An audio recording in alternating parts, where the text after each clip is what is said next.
A 16-year-old boy stands outside a grand watch showroom. Through the shining glass, he stares at the glittering watches inside.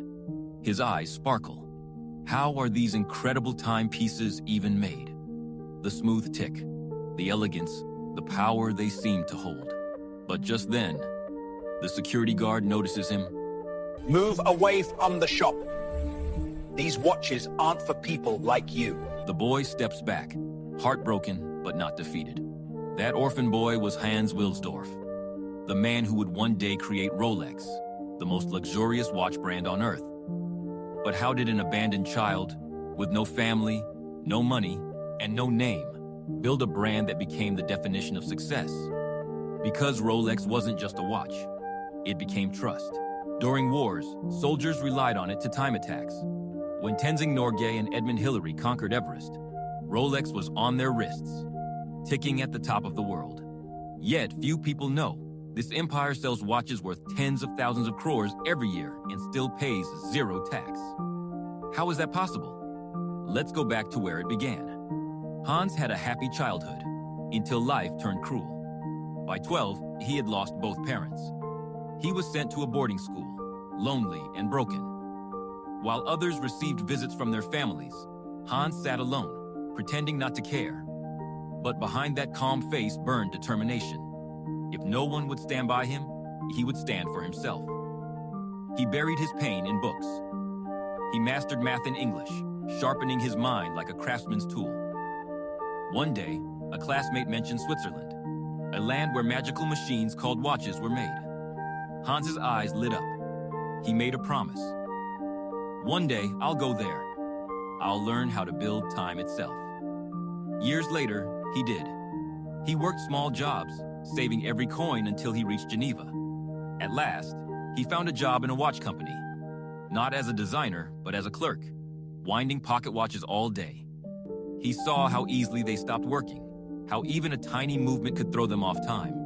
And every time he wound one, he remembered that guard's words. These watches aren't for people like you. He whispered, one day I'll make the world's most precise watch. Years later, in London, he met James Davis, a man who believed in him. Together, they started Wilsdorf and Davis. But sales were slow. People didn't like the German-sounding name. So Hans created a new one, Rolex. Short, elegant, timeless, like the watches he dreamed of. He poured everything he had into perfecting them. He wanted a watch that could survive anything, even underwater. In 1926, he did it. The Rolex Oyster, the world's first waterproof watch. But people laughed. A waterproof watch?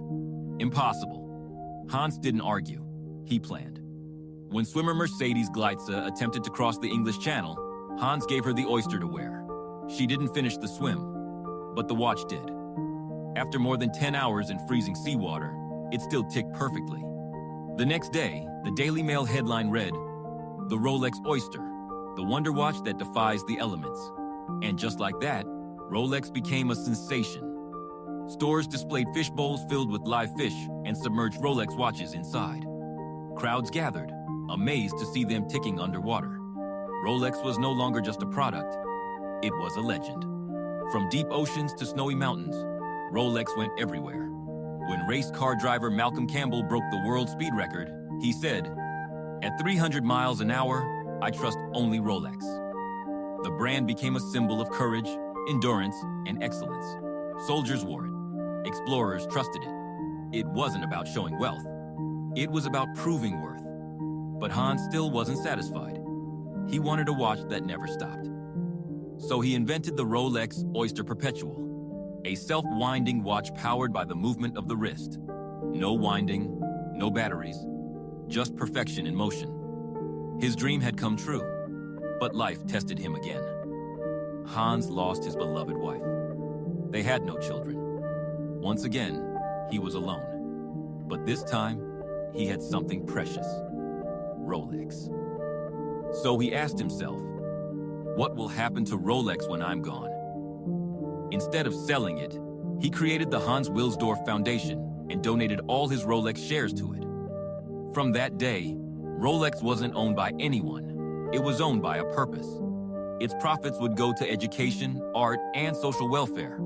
That's why, even today, Rolex pays zero tax, because it doesn't belong to a company. It belongs to humanity. The boy once shooed away from a showroom built a brand the world dreams to wear.